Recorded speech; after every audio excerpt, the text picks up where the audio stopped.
Mizoram Development Bank han tiền chi te po tuna hian a thom are ta fang ria budget masabera te chuan alam hoi engemaw te chu thalai ten mu kan lo be se ni kha bank kha thalai ten mania bulchan du tur ten guarantor ngai lova summan pu thaina tu bul an chan thaina tu ani a chu an tiam dan ani a thalai ten ma hlel taka an thir lain budget masabera alam hoi solri anapit ani dalo sim hi apoi ka titak zeta thalai te point thil hi kan chi atulin ka sia tin bot le a chuan lo nei le akai noi chung chang hi solri ka tulin ka sia a kuna tok to te tana ding sokar mia anin soimek lai le nitura anin soimek lain an malak dan le tunchina an ti to chinte enero chuan anin soidan le ling chein thil akalme ani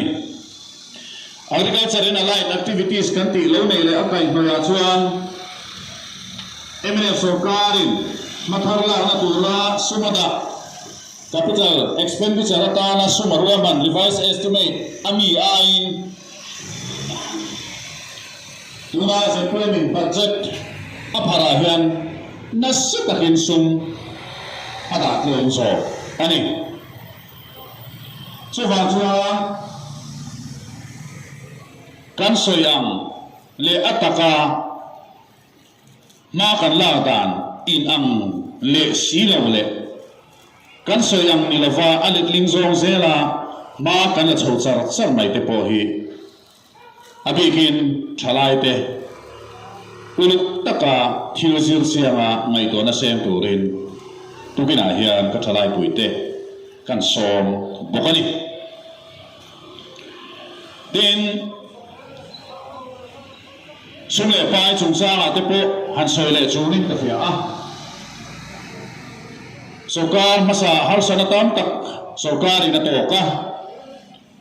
covid avangin kum dile chan ve ta thok theilovin eng mati theilovin sokar oma sumtam tak semral ania khoral ania covid avanga sumbo Mizoram sokar ina mutura be se ya muta lo vai bel se sam thung don lai om thu te chanin ngai taka mi pu fi fiat an tum lai khati hun lai khan thudik lo mangin mi puite nasa takin kan fa thina sarkar sum man thiam le wangani sumpu ka ngai le ta sumpu kain hat sarkar tiang zom le mama ka truk de ren mai ang deu thoin sarkar kan chua amai ro chutuna chuan thudik atak aron langta a amun lai sarkar han san kan soi thin te tuna chuan thudik ani zia aron lang chho ta zela tuna hian ZPM sarkar lo ding hian khatinin open market borrowing kan ti OMB atang ringa point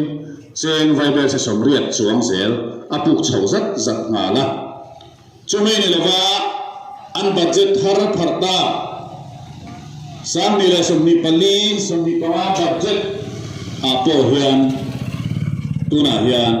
open market borrowing asum puk tur hi chen viber se sam khat le zalek som sari ain bil tel ngal ve ani chuken sa thilong dan ani awangin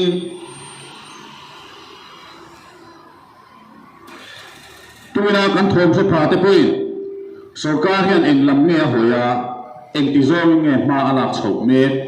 mi puite engtiang zong nge min hruai anin tiam angin an omem anin soi angin thilan tiem ti kan ngai to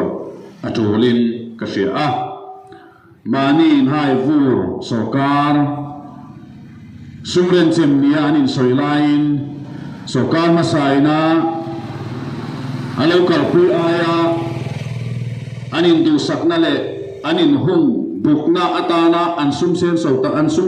tam zo na remote po cheng noi sing tel alo ni ta zo ka chung ta chu tu bina hian lu poitel